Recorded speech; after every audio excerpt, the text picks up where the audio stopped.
Hi, I'm Paul from Trending, Who, What, Where, and When. Today I'll be speaking with the author David.Arrowsmith about his book, Nevada Noir. David will be joining us from London, England. Hi everybody, and welcome to a strangely sunny southeast London.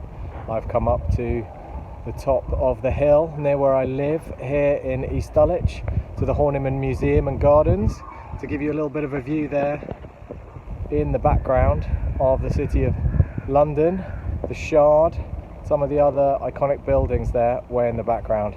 I hope you're all well. It's strange times here in London, but I look forward to talking to you more about my book Nevada Noir and my writing and the city of London, and also some of the places that have inspired that book and the writings I have to come. So thanks very much, and you'll hear plenty more shortly.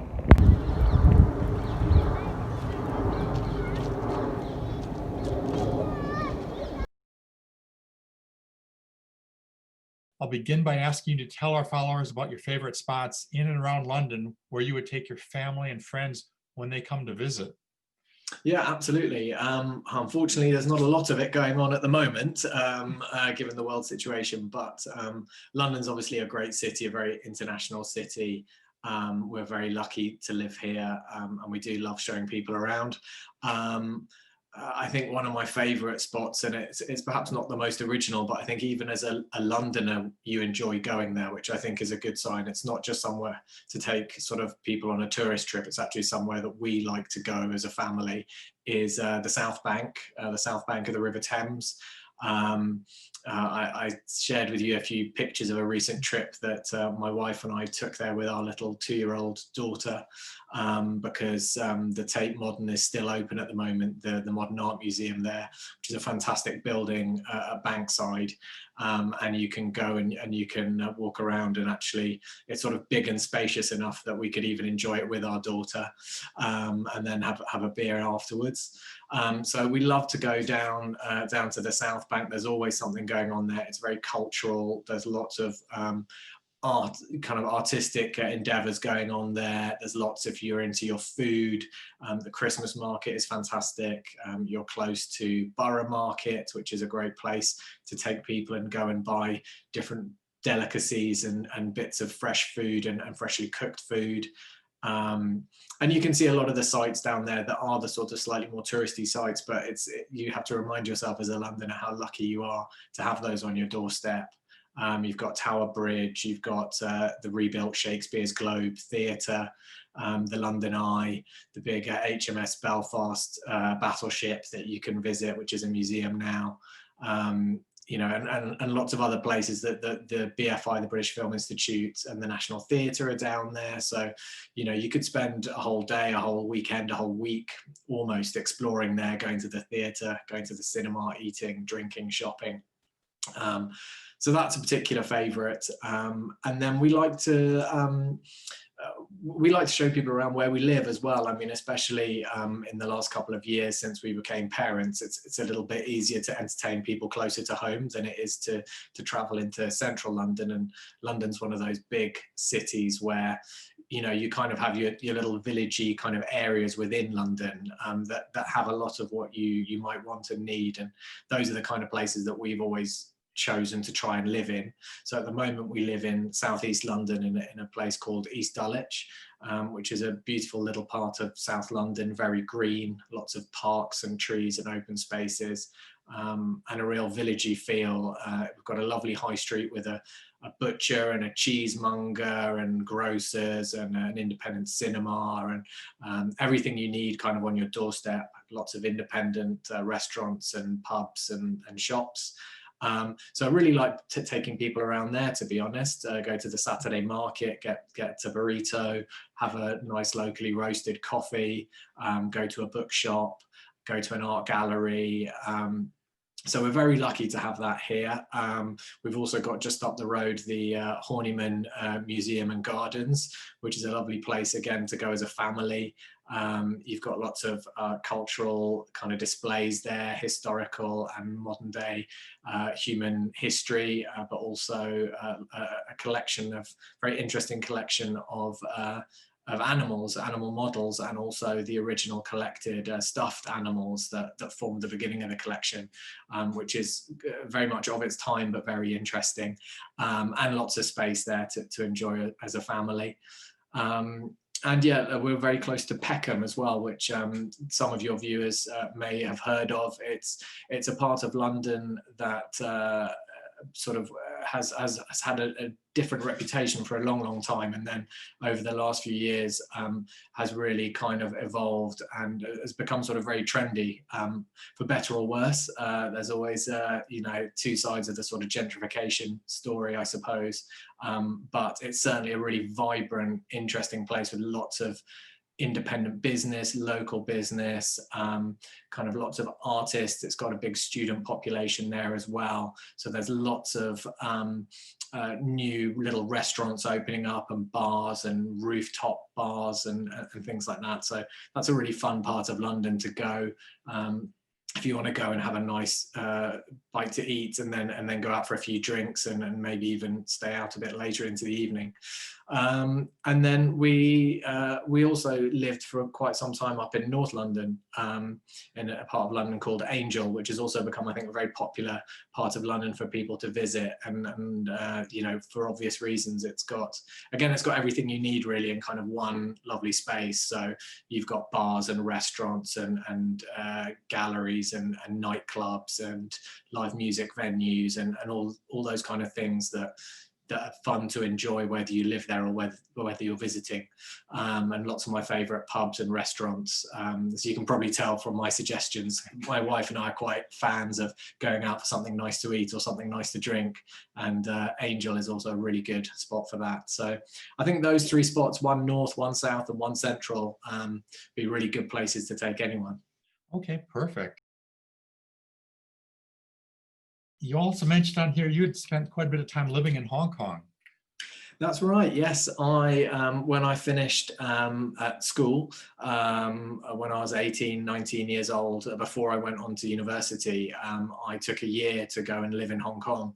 And I was out there teaching English as a foreign language. I did a little bit of what's called TEFL training, and I went out there as a language assistant to work under the kind of umbrella of a sort of charitable organization, and I was placed into a particular school with one other teaching partner who was a young Canadian girl, and we taught in this school, and there were about 40 of us from the UK, from America, from Canada, and then halfway through the year, 20 more or so from Australia and New Zealand who joined, all young people, all living together in Hong Kong and teaching.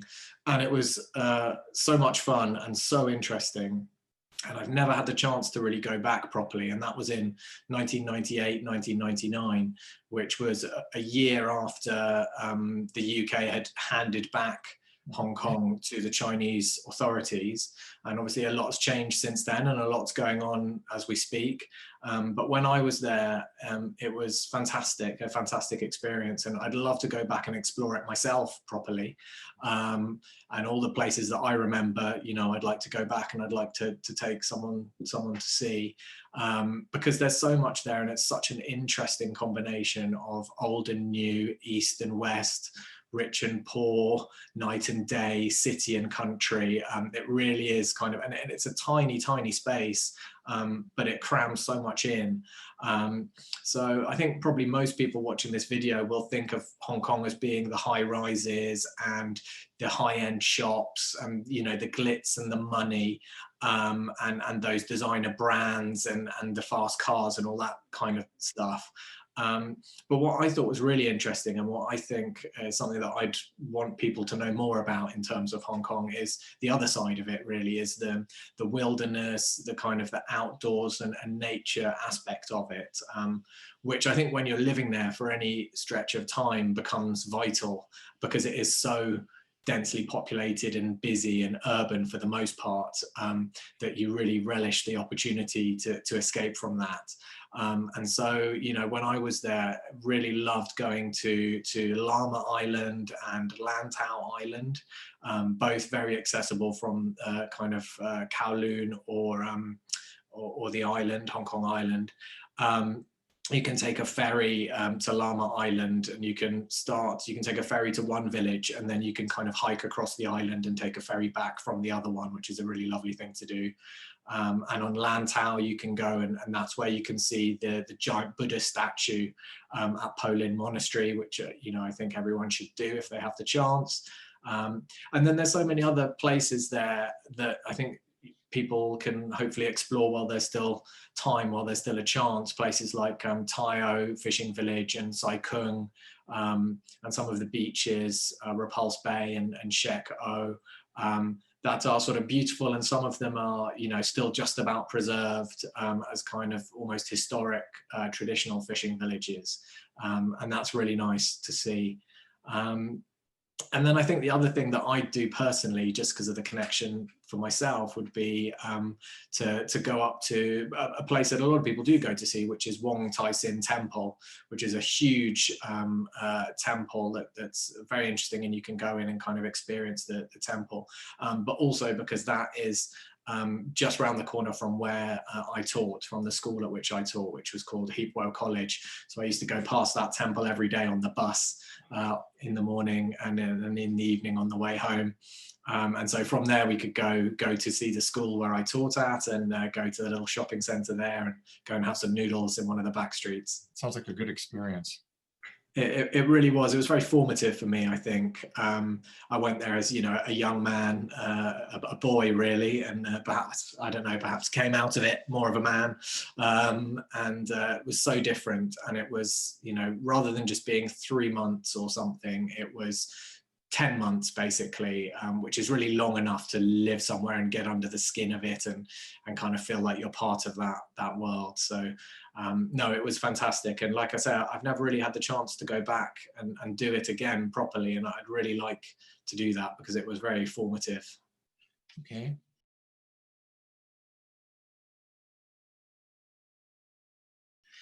You also spent time living in Manchester. That's right. Yes, when I came back from Hong Kong, I went to university at the University of Manchester, and I did my 3-year degree there in English literature. And after that, I had such a fun time there for 3 years being a student, and I made so many great friends and enjoyed so much living in a city that has so many students and so many young people and so much going on. Again, that combination of everything of food and drink and music and entertainment, and like a mini London really. It's got everything you need, everything that London has more or less, but just in a much smaller space and much more negotiable, much easier and quicker to get around, much cheaper to live in. And so I was having so much fun that I didn't want to leave, and I kind of found ways to earn enough money to pay some rent to stay there for a while. And as I stayed, I managed to start my career working in television. And so I stayed, and I bought a flat, and I lived there, and it's a great place. I'm a real Manchester kind of convert, coming from London myself. I wasn't really sure what to expect. I had visited Manchester for about half an hour before I decided, before it got on my list of universities. So I really turned up there knowing nothing.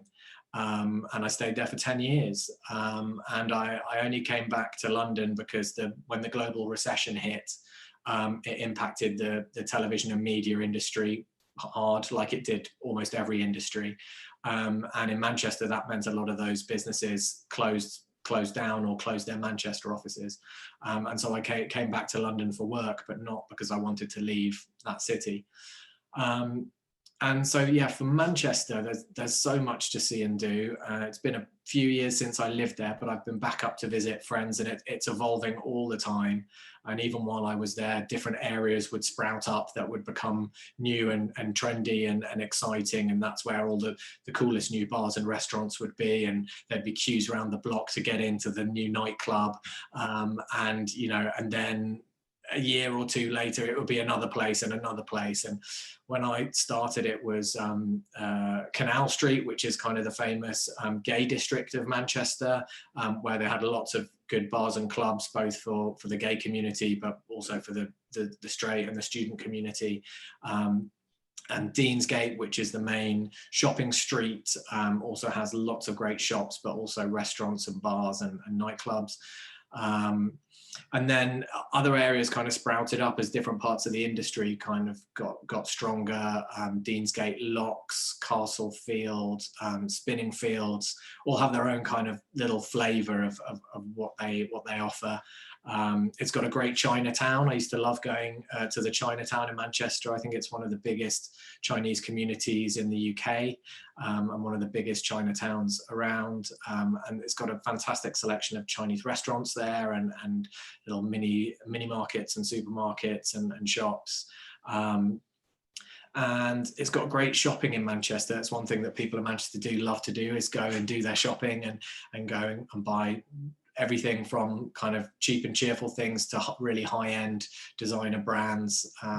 So it's, you know, my mum used to come and visit me in Manchester to do her Christmas shopping because it was so much easier than doing it in London. She'd come on the train and go to the department stores and some of the brand stores and do her Christmas shopping.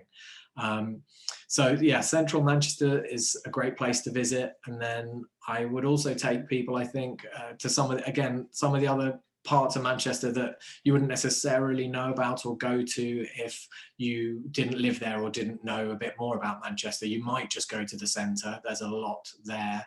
That would be where you'd probably arrive by train, or however you got there, you'd hit the centre. But there's lots of, again, sort of smaller villagey type communities within Manchester that have a lot to offer. Where I lived for a long time in West Didsbury is one of those.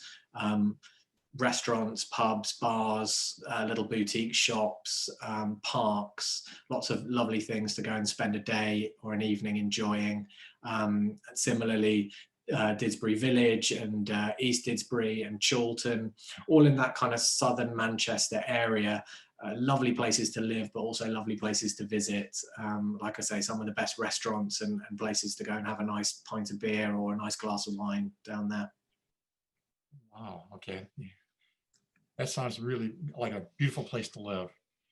It really was. I mean, Manchester's an interesting place. And again, you know, like so much of the UK, there's some interesting aspects of gentrification and wealth and poverty and all kinds of things kind of conflicting and creating a sort of melting pot. But Manchester has a lot going for it. And it's got such a rich history of music and sport, and journalism and all kinds of things there, that make it really, really interesting. And yeah, especially as a young person, I think, you know, it's a bit cheaper than London. It's a bit easier to kind of make your own and not feel so swamped as you do in London. You don't need as much money out of the capital to lead a good life. And so for a young person, for a student or a young professional or a young person visiting, just wanting to go and have fun and, you know, like I say, eat some nice food, have a drink, go and catch a gig, go and see some sport, go to a nightclub, you know, go dancing. There's so much there. It's fun 24/7 in Manchester. It really is. I saw on your Twitter site that yesterday you posted an image that was taken by your wife. Mm. And I went to her website, and after looking at it, it occurred to me, did she do the image of your Nevada Noir book, your book cover? She did indeed. Yeah, she did indeed. Okay. So yeah, the story of the cover for Nevada Noir is quite an interesting one, actually. So yeah, Nevada Noir, which is my first book, which I released during lockdown, and it came about because I traveled with my wife to the States. We flew to Las Vegas, and we hired a Jeep and drove around into the kind of Nevada national parks and into Utah. And then after a few nights where we were using Las Vegas as our base, we went on to California and kind of Los Angeles and up to San Francisco, and did that whole road trip. Yes, we were in Nevada, and we took lots and lots of lovely photographs, predominantly taken by my wife. And when it came to publishing Nevada Noir, and I was thinking about what cover to use, I wanted to make sure that I didn't have any issues with the intellectual property of the image. And, you know, a lot of cover designers or individuals who design their own covers will go and use kind of stock images for which you can either buy the license or that might be available free.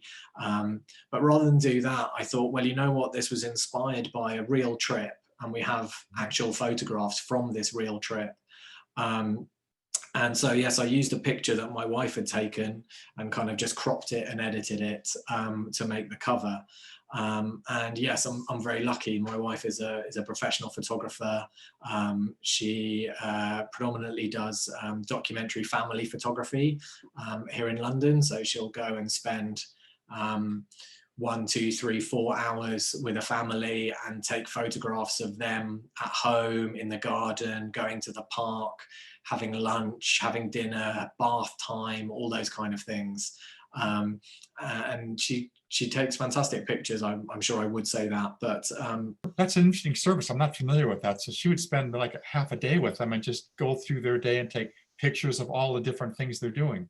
Absolutely. So yeah, it's very different from the traditional kind of family portrait. So, you know, a lot of people will pay for their family to go to a studio and have a kind of lit, posed family portrait that they can, you know, frame and give to people for Christmas or whatever. But that's a very particular kind of style of photography. And what my wife does is called, like I said, it's called documentary family photography. So it's much more about documenting the real life and the sort of everyday life of the people that she photographs.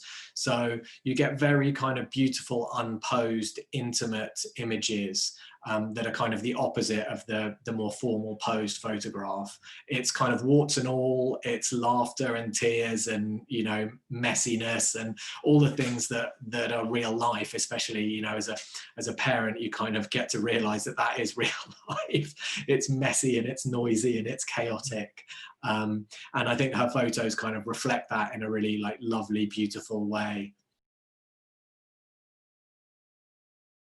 And then it also sounds like your cover for the book is in the top 100 book covers for allauthors.com. Yes, yeah, I decided to enter it into a competition just to see if I could get a bit of support on social media for the cover as a way of kind of generating a bit of publicity and just kind of keeping it out there. As an indie author, that's, you know, obviously one of the challenges is how do you get people to notice your book, take interest in your book and your work. So yeah, I did it as just a kind of bit of an experiment, and a few people kindly kind of helped and liked it and voted for it. And it's not typical, I think, of some of the indie covers out there. It's, you know, predominantly, or in the paperback, it's exclusively black and white, and the Kindle version, it's got a tiny accent of red in it. But I kind of, I wanted the cover to reflect the genre and the sort of the stories within. And so, yes, a lot of the other book covers out there are quite kind of big and noisy and garish or colourful or kind of quite sexed up, literally or metaphorically. And it's a bit more understated, but I like it, and I've had a lot of positive feedback about the cover. Like I say, I think the key thing for me was that it really represented the book. I didn't want it to be misrepresentative of the subject matter, and so I think it fits, you know, which is what I was aiming for. Tell us about how you began your writing career and how it evolved into you being published. Yes, it's been pretty recent, actually, in terms of feeling like I'm able to call myself a writer or an author, really. I guess I've always written in one way, shape or form. I've always read and I've always enjoyed writing, and I've always found ways to do bits of creative writing throughout my life from childhood, really.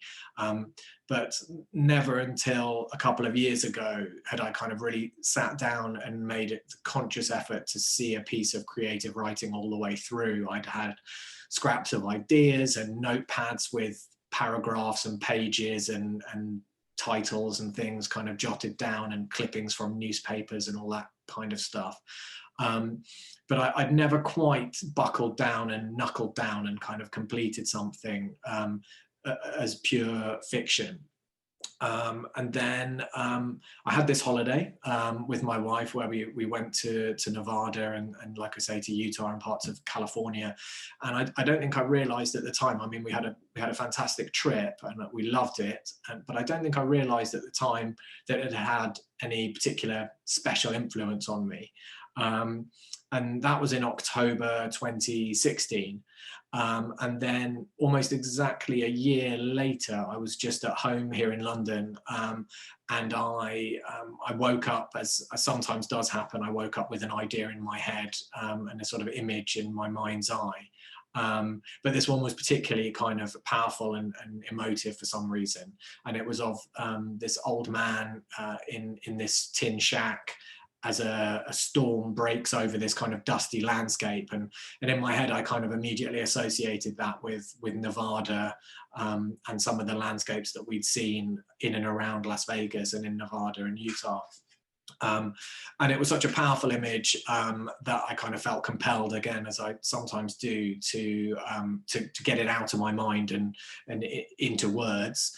And so I sort of started typing those words into my phone, really, first of all, in the shower. It managed to stick in my head long enough for me to get to the shower and still want to write it. And so I was typing in the shower, and then on my way to work, my commute into central London, I was on the train and I was typing away, and then I was walking up the steps at the train station to get another train, trying not to fall over while I kind of got these images and the start of this story down. And I kind of got enough down in the first instance to have that momentum to want to continue the story. And so I kind of worked out what the story would be. And over the course of about a month, I wrote that first tale, which I called The Last Storm. And initially that was just a standalone short story. I wanted to write something fun and pacey and a little bit poetic that kind of was inspired by some of the writers and the films and TV shows that I was passionate about. And so I wrote that. And then quite soon afterwards, I had another idea for a way to continue that story into a second tale. And so I wrote that quite soon afterwards at the end of 2017. And at that point I had two stories. And I was just starting to think, what can I do with that? And then I got busy again with work and real life, and it kind of all went on the back burner. And then a couple of years later, so more or less a year ago now, so towards the end of 2019, I had a bit more brain space and a bit more time on my hands, and I thought, oh, you know what, I should try and finish that. I had this idea to make it a trilogy, and I was going to call it Nevada Noir, and it was going to be this trilogy of stories, and I'd started to plot out that third story, and so I thought, now's the time to do it. So I already had The Last Storm, and I had One Good Deed, and then at the end of last year I started writing A Slow Death, which is the third story of the three. And I finished that and I kind of polished it all up, and I thought, oh, this is quite good. I'm quite happy with this, actually. I'm surprised myself.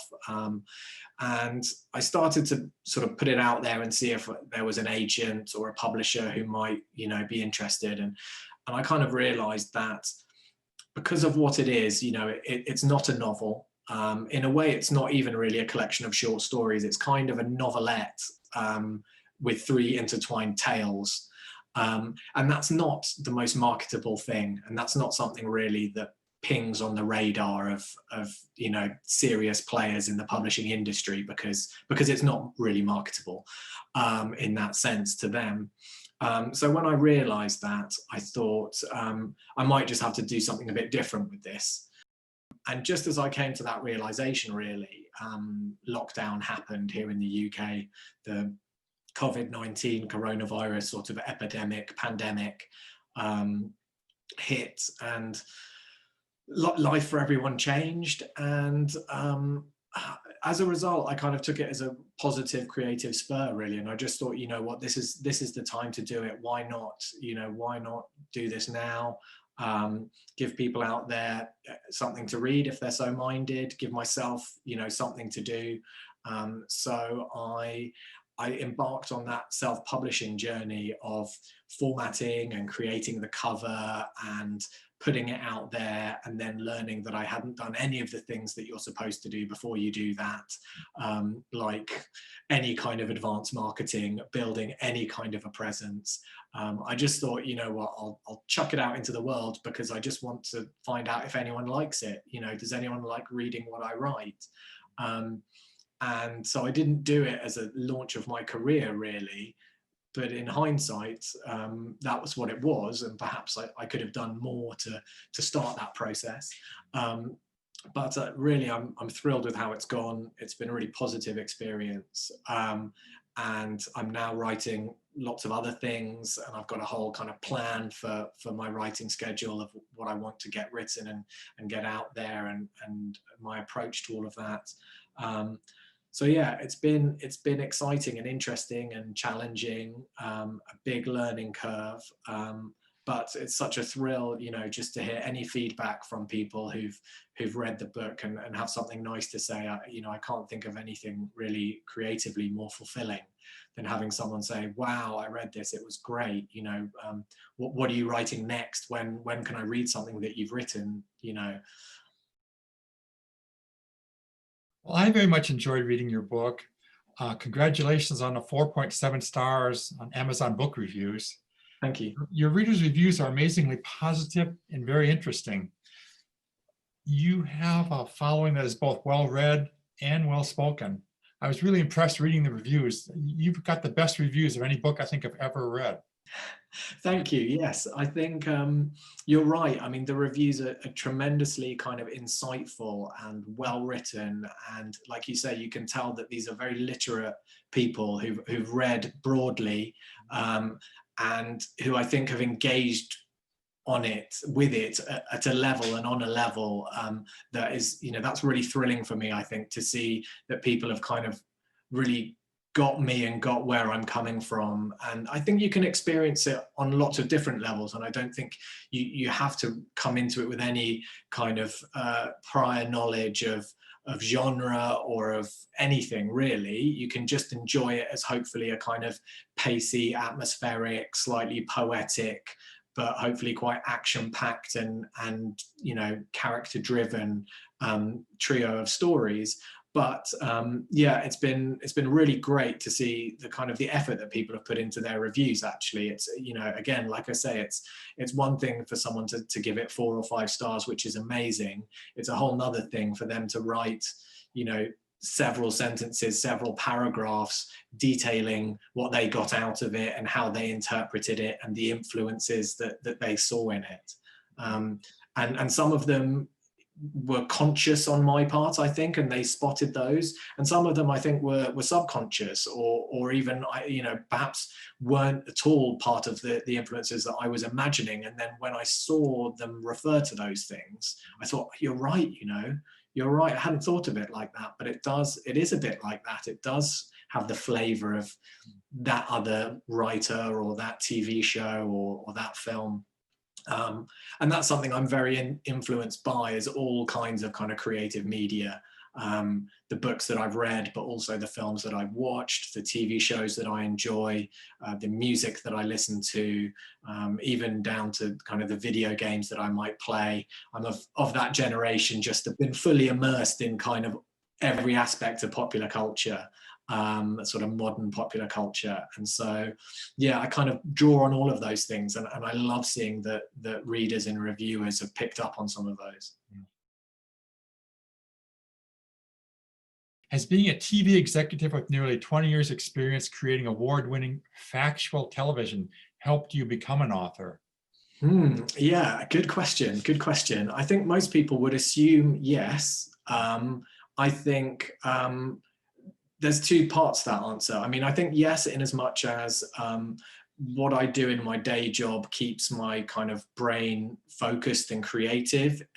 You know, I have to think of ideas. I have to engage in the wider world and the stories of what is going on in the wider world. I write, you know, have to write creatively as part of my day job and come up with titles and come up with ways to kind of sell and market creative ideas. So that is all good practice and good training for being a fiction writer, and also being sort of someone who has to market their own work. But I think the flip side of that is that all of that is quite draining creatively. I think when you have a creative job, which I'm very grateful to have, you use a lot of your creativity in that job. And I think perhaps I have a sort of finite amount, maybe all of us do, of creativity, of words, of energy, creative energy. And when that's being used to its maximum in my day job, there's not much left for anything else. And so I actually find that often I'm most creative when I'm in between jobs, or there's a lull, in the amount of creativity required in my job, or there's a change of circumstances. And so these projects and the kind of spontaneous outpouring of creativity that often starts these things often happens when I'm less engaged in the full creativity of my day job. Because like I say, it's quite draining, and it does use up a lot of the same resources and the same energies. Has holding degrees in English literature and having a master's in script writing helped you in becoming an author? I think I'd have to say yes to that. Definitely. I did see something the other day on Facebook that suggested that having a degree in English literature helped you become a successful writer in terms of marketing and selling your book. And I thought, wow, that doesn't sound right to me, because having a degree in English literature doesn't really prepare you to be successful at anything, I don't think, in terms of making money or anything like that. But I think they're both a sort of a symptom and a cause, I think, of the same thing, that I've always loved words and I've always loved writing, and that's why I did English literature, and that's why I did my master's in script writing. And then those fed the beast, as it were. So they helped hone my research and writing ability, my sort of critical thinking, and my creativity. And so I think they provide me with a lot of the tools that I need, and I'm lucky to have had that experience to study how to write, to broaden my reading, to broaden my vocabulary, to understand a lot of those influences.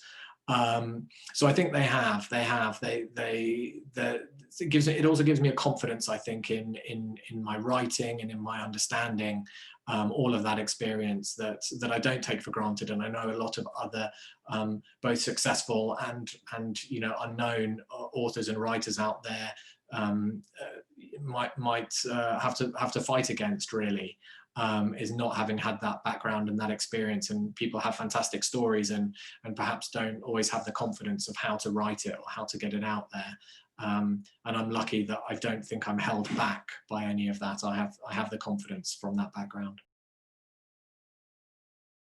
Please tell us about your book, Nevada Noir. Yes. As I mentioned before, it was kind of inspired by this trip to Nevada and the surrounding areas, and it was also inspired by some of the influences that I've had in terms of my reading. I had this vision of the start of the story, and then I wanted to create a really pacey, atmospheric kind of fictional tale that became 3 intertwined stories. I'll read you a little bit of the blurb. I think is probably the easiest thing to do, because it's quite a short summary, and I try not to give too much away, because I find it quite hard to describe the book because it's so short, but quite a lot happens in it, and I don't really want to get into the plot. So I thought I'd just read this out, which is the blurb that you can find on the back of the book and on the Amazon listing.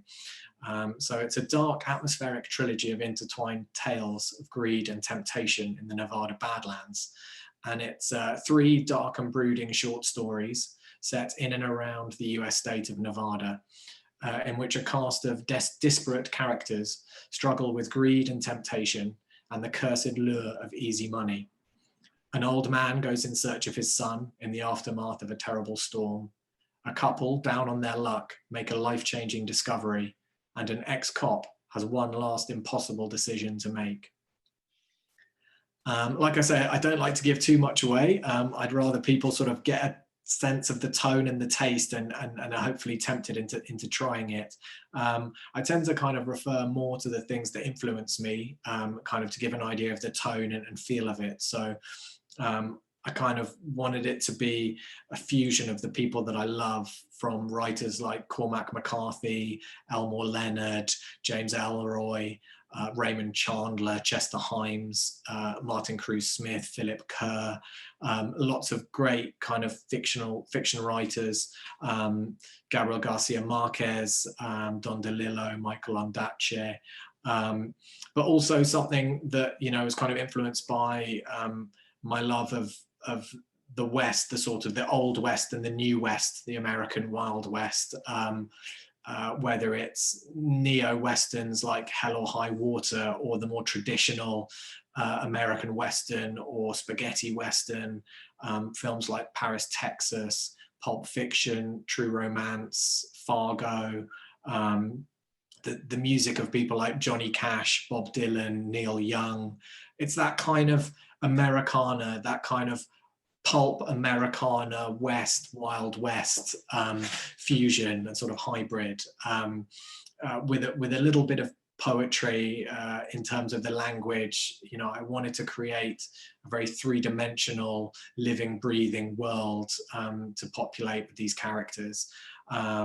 And so, yeah, I hope it's something that people can kind of get lost in and enjoy. What I've been thrilled about is that people seem to, like I say, people seem to have enjoyed it on very different levels. And I thought I was writing it for people just like me, whatever that might mean. And I think it's turned out that that's not the case, that lots of different people from all across the world, all different walks of life, who have different tastes and interests, have enjoyed it, whether you like, you know, Elmore Leonard or whether you don't, doesn't really matter. Okay, I was looking at your Facebook account this morning and going through it, and you mentioned numerous different things you're working on for upcoming books. Mm. Yes. Like I said earlier, this has kickstarted things for me, writing these stories and finally taking the plunge and publishing them and putting them out there. And it did exactly what I wanted it to do, which was to give me enough positive feedback to make me feel like, yes, I am a writer, I am an author, and that the stories I want to tell have value and people will enjoy reading them. And that's what I needed to make me go, right, I'm going to take this seriously now. And so I'm lucky that I've got plenty. I've never had a problem having ideas of things I'm interested in and passionate about, and I've now got the motivation to kind of work on all of those. So I'm currently obviously promoting Nevada Noir. At the same time, I'm writing my first full-length novel. I am now in the first phase of editing of that novel, so it's quite short. The first draft is about 42,000 words at the moment, but I think I write quite tightly when I first write, and I'm going to add more to that as I go through the editing process, I think. So that, I'm hoping, will be the first kind of full-length novel that I'll be sharing. It's got the working title Corona, and it is, I like to say that it's not about the coronavirus or the lockdown or any of those things, but it takes that as a starting point to kind of go into a dystopian future, basically. So it's very inspired by J.G. Ballard, who wrote sort of his own particular brand of dystopian fiction, which became dubbed Ballardian fiction. Very sort of Anglo-centric, you know, English characters in an English suburban landscape gone wrong. Books like High Rise, Concrete Island, The Drought, The Drowned World, The Crystal World. So it's set in a post-corona London, where the worst that could possibly happen has happened and society has broken down into this kind of world that's, yeah, a bit like Cormac McCarthy's The Road. It's that kind of end of times. But it's not about our experience now, and I'm kind of keen to tell people that, because I think there's a lot of that kind of storytelling around at the moment, and I don't think people want to read about the experience of being in lockdown. You know, it's all too real, it's all too raw. Really, that's just the inciting incident. That's the zombie apocalypse, you know, that kind of starts the journey. So I'm writing that at the moment. I have a very, very, very brief outline for some other stories in the Nevada Noir space. So I'm thinking about doing a prequel trilogy to Nevada Noir, and possibly a postquel trilogy as well. And if I can make all of those work, what I might then try and do is combine all 9 tales into one novel, a sort of Nevada Noir novel, where the existing trilogy is kind of maybe the center of that story. And I have at least 2 or 3 other noir trilogy ideas as well. And I realized actually, when thinking about and preparing for this chat, that part of the reason I write and part of the reason that I get passionate about ideas is because, for me, they're a way to travel. They're a way to go somewhere else. And, you know, for me, writing Nevada Noir was a way for me to go back to those places that I'd been to go to that wilderness, and to kind of immerse myself back in the feeling of being there. And so I think that's why it's kind of all happened during lockdown as well, is, you know, we're a bit trapped wherever we are. And these other noir trilogies that I want to write are all set in different, distinct, exotic locations that I've visited or lived in, that have been part of my experience. And so I think perhaps I'm looking forward to writing about them, because it gives me a chance to go back to those places, basically, to feel like I'm there again, and a challenge to put my readers in those places and feel like they're there, whether they've ever visited them or not. So I've got those lined up. And then I've also written the first chapter of something a little bit different, which is a Scandi noir detective story. So there was a Swedish author who put out a post on social media looking for a possible co-author for a new detective story. And there was no real brief, but she was just asking if anyone was interested in sharing a chapter with her to see if she could find someone to co-write a new story with. So inspired by that, I wrote the first chapter of a Scandi noir crime tale set in Sweden, and I've sent it into that competition. And if I win the competition, hopefully I'll be co-writing that novel with her. And if I don't, I think I'll just write that novel myself. My wife quite often reads what I write, and of all the things I think I've written, she engaged with that the most, and I think she really would like to read the book that chapter could be the start of. So I think I'll have to write that one way or another. This sounds like a lot. How do you fit this all in? Yes, that is a challenge. That is a challenge. It might take me a while to work through all of those things, I think. But yeah, it's not easy. I'm not a full-time professional paid author. You know, I often have a day job. Right now, I don't have a day job, so I have a tiny bit more time. But I also need to find a day job, so that's taking up a bit of my time. But it's not easy. We have a 2-year-old daughter. She is at nursery 2 days a week. So those 2 days I have to do as much as I can on everything, from professional work to home admin to writing to, you know, all of that stuff. And then the writing time that I have is very, very limited. When she's sleeping at lunchtime, in the evenings after dinner, you know, if I can force myself to do a bit of work. But it's really hard, and in lockdown it's been really hard.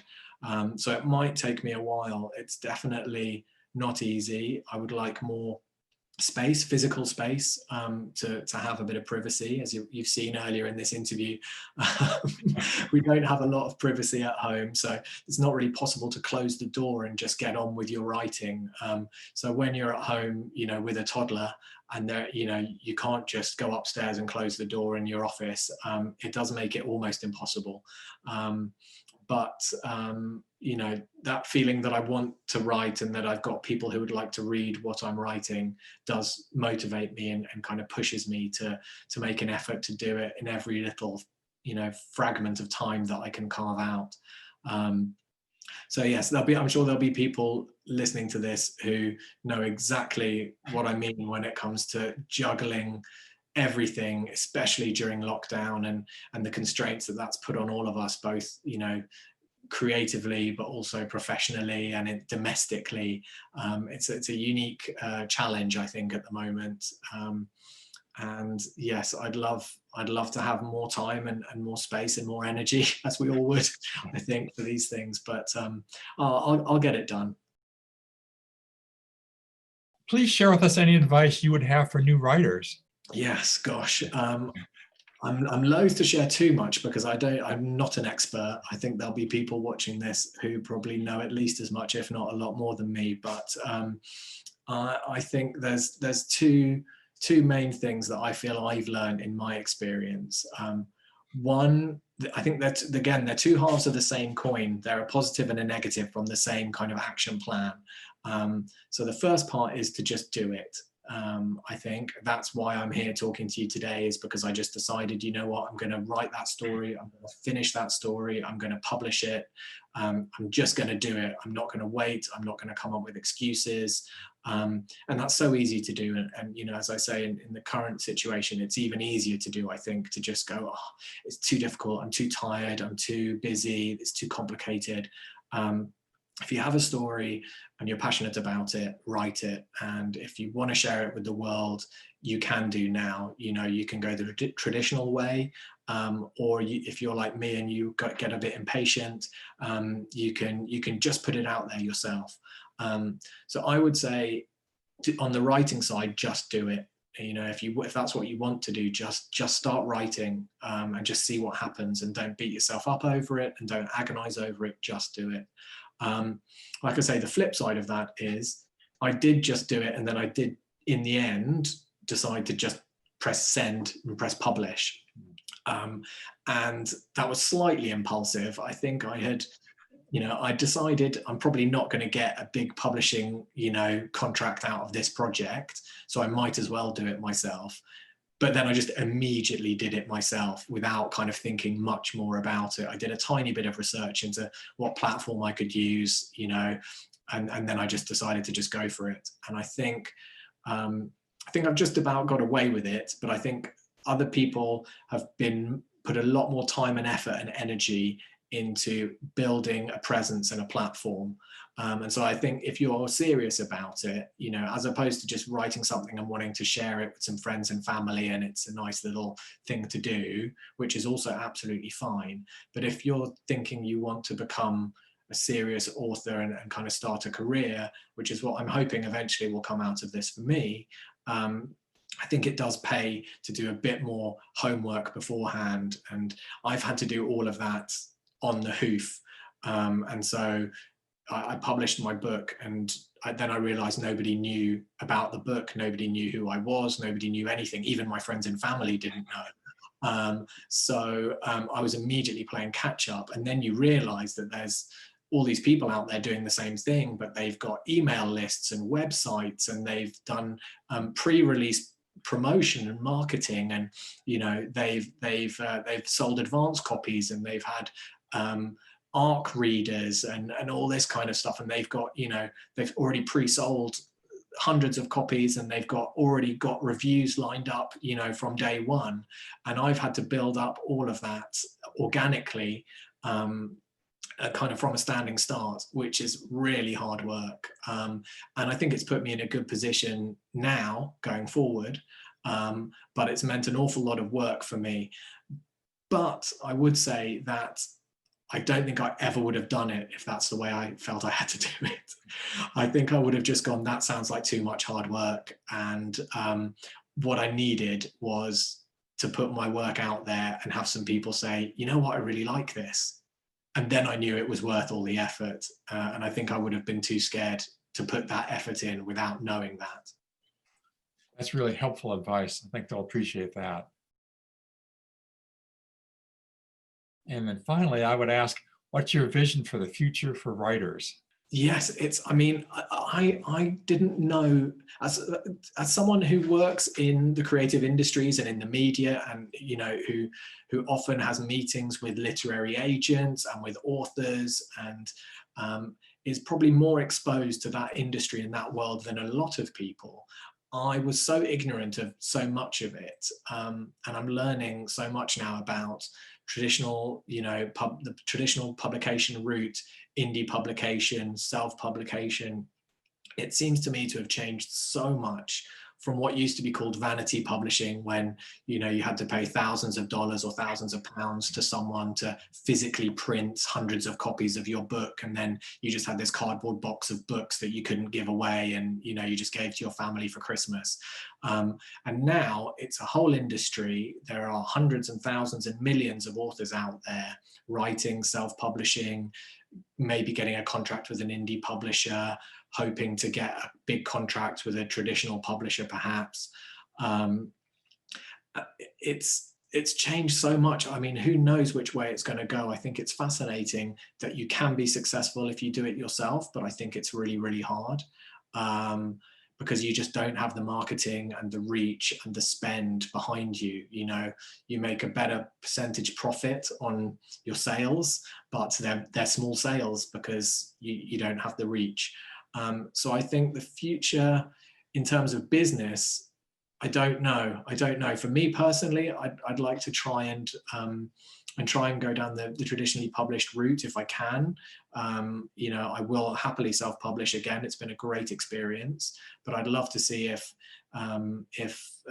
literary agents and publishers might be interested in my work, my longer work, perhaps my next novel or the one after that.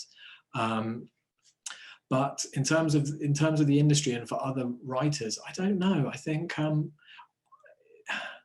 there's so many avenues now for creativity, whether it's podcasts and audio books and television and long form TV drama and movies, and everything is competing for our attention.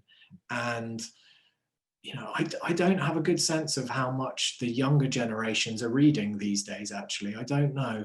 A lot of my engagements seem to be with people my age, older, maybe a little bit younger, and that's probably because of who I am and what I'm writing and how I'm marketing myself. But I don't know. We've always thought, you know, oh, radio's dead, and then radio hasn't died, and we thought, you know, linear television might die, and it hasn't yet, that's for sure. And so I like to think that people have an appetite for books, and I think that's been shown during lockdown. I think it's interesting that audiobooks seem to be getting quite big now. Seems like it, yeah. Anecdotally, that seems to be what I'm hearing, that lots of other authors have had great success with having audiobooks. A lot of readers that I see on groups and forums say, well, I like to read a book, but I also like to read an audiobook, you know, when I'm ironing, when I'm driving, whatever it is. We live such busy lives now. It's a way that you can consume media and consume a story and yet still do other things, you know, which is great. But equally, I like the idea of someone sitting there and really looking at the words and reading your book and being fully immersed in it. So that's a really interesting question. But better minds and more experienced writers and publishers than me probably don't have a good answer for that question. For me personally, I just want to carry on writing, hopefully find more and more people who are interested in what I have to say and enjoy it. And maybe find a way to make it a bit more of a career and a bit less of a kind of shoehorned in part-time hobby.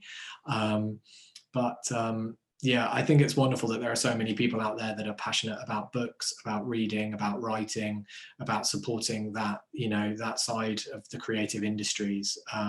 There really is, there's a whole world of people out there, blogging, bookstagramming, running groups and forums on Facebook, on Goodreads, and that's a discovery that I've only made really from becoming a writer. And I think that shows that we're in good health, hopefully, that there are lots and lots of people who love to read. And there's a great selection of different types of books and authors out there. There's something for everyone now, there really is. So part of what I've done as an author is try to kind of build my presence and my following online, and it's a really useful way to communicate what I'm up to and what I'm doing, what influences me, what I'm passionate about, and that people who are interested in what I write can interact with me and ask me questions and find out all of those things. So I'm really kind of keen to grow that side of my presence as an author. So I have a Facebook author page, which is David.Arrowsmith author on Facebook, and the same on Instagram, David.Arrowsmith author. And on Twitter, I've been using the same Twitter handle for a long time, so I've just co-opted that one, so it's slightly different. That one is Mr. Writerman79. But you can find me on all of those platforms almost 24/7. I'm very active on social media, and I try to use them to do different things. On Facebook, I give quite a lot of updates on my writing professionally, kind of what I'm doing, and news on what bookshops my book's available in, and sales, and how the current writing is going. On Twitter, it's a bit of everything, and lots of opportunity to kind of directly market to people and kind of make sure people know how they can get hold of my book. And on Instagram, I kind of like to share more my broader influences, really, the things I enjoy, just to give people an insight really into me. It's got, lots of nature photography there, from hikes that we've been on and things that I've seen that I find inspiring. Food photography of meals that I've cooked or eaten and enjoyed. All things that influence my writing almost as much as the books that I've read or the films that I've seen. I'm very influenced by nature and by food and drink and taste and smell. And so I think my Instagram's a good little window into that. So yes, anyone watching this wants to find out more about me, David.Arrowsmith author at Facebook and Instagram, and Mr. Writerman79 on Twitter. Nice meeting you, and we're looking forward to your next book. I really appreciate your time and taking the interest in me. I appreciate it.